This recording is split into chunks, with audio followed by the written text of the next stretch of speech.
Hi, and welcome to day 4 of the 5-day challenge with me, Leslie Strachan. I'm a certified Jack Canfield trainer in the Success Principles, and I'm really looking forward to working with you today. So, first off, over the last couple of days, we were doing a lot of work about deciding what you want and what you don't want. If you remember back at the beginning of the week, we looked at doing a list of all the things that you did not want in your life. And then we looked at things that you did want in your life. And we made a very long list of all those things that you didn't want in your life and you did want in your life. And it has been lovely in the Thinkific LinkedIn community to be able to see all those comments. Really appreciate those. Thank you. So, in an ideal world, and this is what we're all aspiring to at the moment, is to get a hard grip on our financial life. So, during the week, we've been looking at how much do you actually need to earn to cover all your expenses and holidays and cars. They cost a fortune, don't they? So, how much do you really want to earn? And then, do you have enough play in that? Do you need to earn more? You need to get a different job? What does your house look like? Would you like to move house? Would you like to get a flat?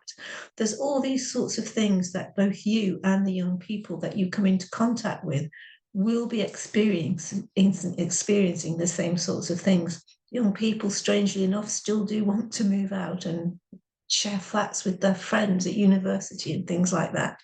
So when we're doing this with young people, especially, it's what is that next step after school, college, university? How are they going to use their qualifications? How much do they want to earn? And being financially viable is really important, but at what level? It may be that sitting on a beach looking after dolphins is quite a cheap way of living, and that's fine too. We all don't aspire to be millionaires, although one or two do. So, in terms of your financial career, we need to be thinking about what that looks like and also your job or your career. Do you want to go back to work? If so, what would that look like? If you got up in the morning, how would that feel? And an example from my own life is if I decided to get up in the morning and go and do a job as an employee and I had to be there from 9 till 5, it would drive me crazy. I need to have that flexibility as a creative, innovative person to work when I want to. So if I want to start work at 6 in the morning, I do. If I want to work at the weekends, I do. If I want to take time off during the week, I will go out for a nice e-bike ride somewhere. So it's kind of what do you want to do? How do you see yourself working with people? Do you see yourself in a communication role? Do you see yourself in an artistic role? Could you write a book? These are all the sorts of things that we've been discussing this week, which are really important. And the other side of this is the relationships you have with the people that are closest to you, with your friends, with your work colleagues. How are they? Are you getting on with everybody? Do you need to change? Do they need to change? Do you need to build some relationships? And if you remember during the week, I said, you are the sum total of the 5 people that you spend the most time with. So do they lift you or do they depress you? Could you stop being friends with them? This happens a lot with teenagers and university students because there's the sort of this bubbling element of bullying and people not being that nice to each other. So we've often said to some of the young people that we have spoken to and trained and coached, who are the 5 people closest to you that are in your friendship group or that have an impact on you?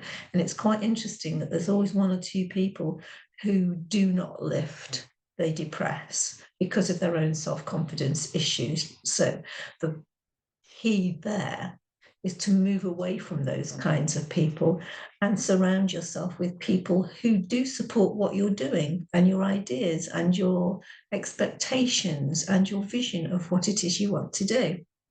Then we looked at fun and recreation. So what do you do for fun and recreation? A lot of people I know just work, work, work, work, work, work, work. And to be fair, I used to be one of those people. But lately, turn that around a little bit. So what do I do for fun? I do a lot of historical dancing. I do Regency. I do Baroque. We perform at Blenheim Palace. We're in newspaper articles. We're on the TV a lot. We do lots of demos and teach people how to enjoy themselves through the art of dance and music. In terms of recreation, I like walking, I like cycling. Again, I like dance fitness classes that A, keep me fit, and B, that I really like as well. So if you haven't got any fun and recreation, do some searching on the internet. Just go try something which is just out of your comfort zone that you think you might like. It doesn't have to be dancing like me. It could be racquetball, it could be golf, it could be just sitting next to a lake reading a book.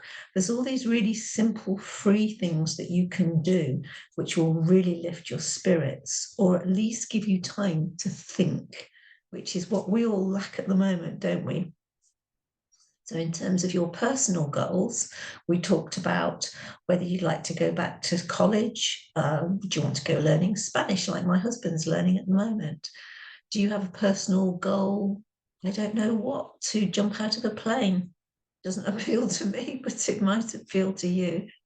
Do you have a personal goal of when the kids are old enough that you'll go back to work? And indeed, if that is your goal, then how are you going to achieve that? How are you going to prepare for that? So that's a really fun thing to be thinking about.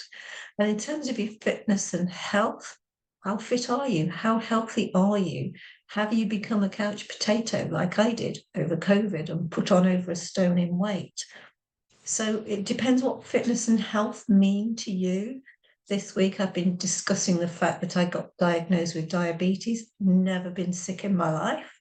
I don't want to go in medication. So I decided to do something about it, and I joined a weight watching program called Slimming World. You've got Weight Watchers and all sorts of things, other clubs as well. I do it online because I haven't got the time to go to class, and I'm not that overweight anyway. But the concept with fitness and health is to understand the kind of foods and the kind of healthy activities that you can get into at quite a low cost and make a difference in your life. For me, losing the weight and eating right meant I could just eat all day because I'm a grazer.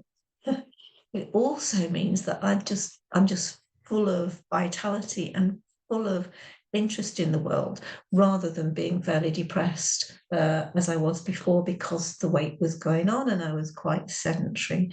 So have a think about what fitness and health means to you. Could you literally get up from your laptop in a minute and go and walk around the block?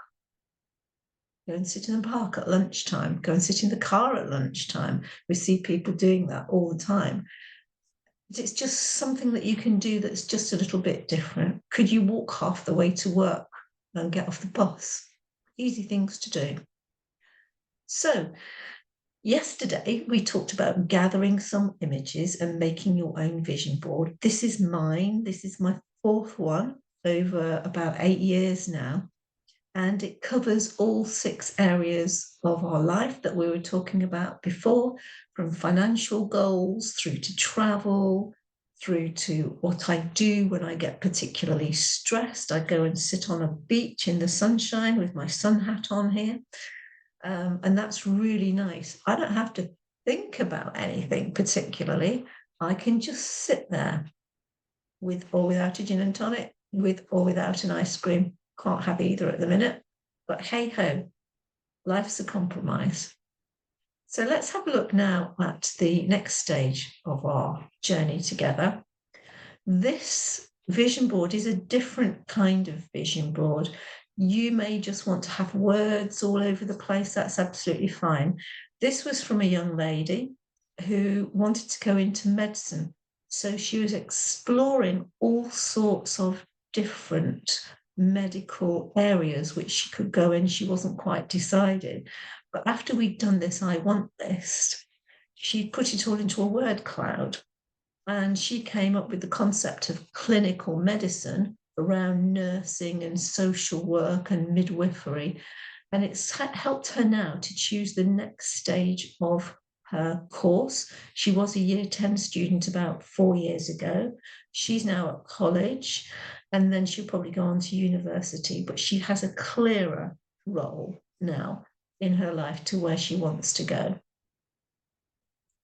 This one's a completely opposite thing, as you might guess. This is a male student from a school near Fareham in Hampshire in the UK, and he is a footballer at the moment, and he was looking obviously to bring in the money, have the fast cars, get A pluses or A stars for his schoolwork, likes food and big buffets, wants a beautiful house, wants to fly. I don't know whether that's his own jet or he just wants to fly away, wants to get into professional football, wants a lovely boat, wants ripped abs. Don't we all want those? No, not really. And to get a final exam score of 100.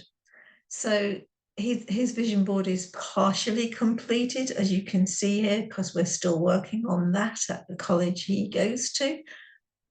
Yours does not have to be like this. It could be just seeds of ideas. It doesn't have to be this ambitious. And what is ambition anyway? It could just be to be a happy parent, a happy sister, a happy brother. I don't know. How does that feel? How does that look to you? We were looking at Success Principle 10 this morning about releasing the brakes. And so if you have a gut feeling, you've got a bit of stomach ache or a bit of headache, and you think, do you know what, there's something not quite right here, pay attention to that, because the gut feeling and the senses that you have around certain situations are really, really important. If it feels wrong, I'm not saying it shouldn't be a little bit scary, but if it feels wrong to you, leave it behind. I've just done that with one of my jobs. I just felt that it was wrong and it was time to move on to something else. So I have. That's opened the doors to all sorts of other things. So what I've done here is we've used success principle number 10. I've taken my foot off of my brake and I'm now freestyling into some different kind of work, which would be quite interesting with different clients. So you can see here, it can be super ambitious.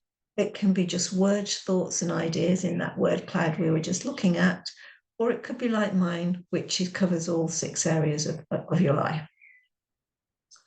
This one is from a female year 10 student. In the future, her dream job when she wakes up in the morning is to become a midwife and help deliver new life into the world. She wants to go to Barton Peveril College. I can't ever say that. And she's done a little word cloud here as well. So that's the sort of combination of both the vision board and the word cloud that we looked at earlier. So she's thinking of going to study double health and social care with psychology, because that's where her mind goes to solve problems. Her friends are super, super important to her. She wants to travel a lot before she settles down with children, and that's what I did. It's great. And she wants to get a little bit older and have a stable job and wage. She'd like to get married and have kids of her own. Now, what we do in a full coaching session is explore these areas in more depth to get down to, well, how many children, what job, what wage, where do you want to go? Obviously here, Japan is clear. These friendships, who are her 5 best friends that she can gather around her. And that will change over time as we grow older and the decades roll by. Then things change, but the core of who you are does not change. It adapts to the situation or the environment in which you find yourself. So today's session is moving on towards goal setting. So the thing is with our Jack Canfield Success Principles programs is the ability to set goals, whether you can achieve it or not. But this has to be something that you're thinking about with your I want list or your I don't want list. So if we were meeting 1 year from today, in a public environment or online, what one single goal would you like to achieve in the next 12 months? So what I'd like you to do is prioritize your I want list from 1 to wherever you got to. Young people tend to get to about 8 or 10, but so do adults. We're not that different. So if I met you and you said to me, Leslie, I'm going to do this by then, what would that one thing be? And here's some ideas for you. It could be about getting or changing your job. It could be starting a business or a side hustle, as we call it, if you've got a job already and you're thinking, oh, I'd just like to go into making fee. Nothing wrong with that. Knowing what you want in life is a great single goal to move forward with. If you don't know yet, that's absolutely fine. Okay. Would you like to gain a qualification? What in? Why are you doing it?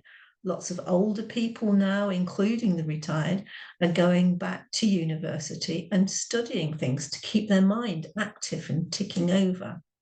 Would you like to start a new hobby? Would you like to lose weight? Would you like to help other people, perhaps in a volunteering capacity, something like that? So be thinking about all of those things, because we are now going to set a goal. So I'm going to ask you just to stop the video whilst you work on this and think about, what is the one thing for you? The one thing for me was losing weight and getting healthy again. So from your I want list, if you could only have one thing, what would it be and why?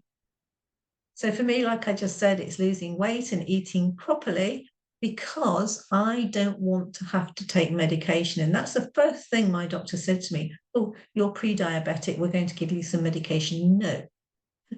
If you want to take responsibility, 100% responsibility for your own life, you have to do something about it, because I want to stay fit and healthy so I can continue to work and pursue my passions. So what is the one thing for you?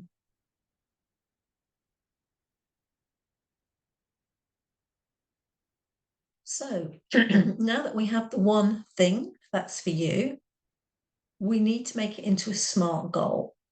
So my SMART goal for losing weight was, I will weigh under 10 stone. Is it measurable? Yes, because I've committed to losing £1 a week. It's not much. I don't have that much to lose, but I think £1's fairly easily achievable. So I can realistically achieve this within the time frame. Is it relevant to me? Yes, because it's the one thing I want to stay fit and healthy in order to enjoy life. And time bound, what's useful is to set a specific date of a specific month of a specific year, and then you'll know. Some American courses go further and say by 5 p.m. on. So is it time bound? Yes, it is. I will achieve my goal to weigh under 10 stone by the 31st of December 2023. So stop the video now, and for your one thing, your one goal, write down your SMART goal. Just before you go and do that, you can write SMART goals for all the things on your I want list, and then prioritize them from 1 to however many you've done. So stop the video now and make a SMART goal.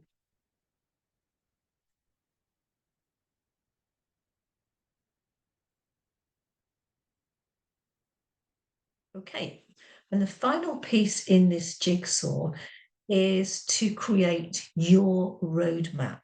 Okay.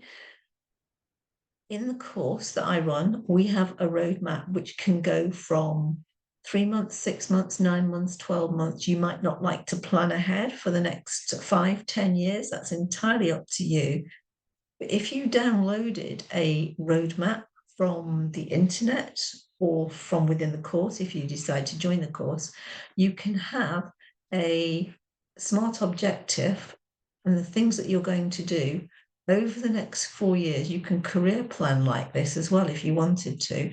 So if we met in 2031, which isn't that far away in the big scheme of things, if I met you and we met at a party, what would you be doing? What would you be saying?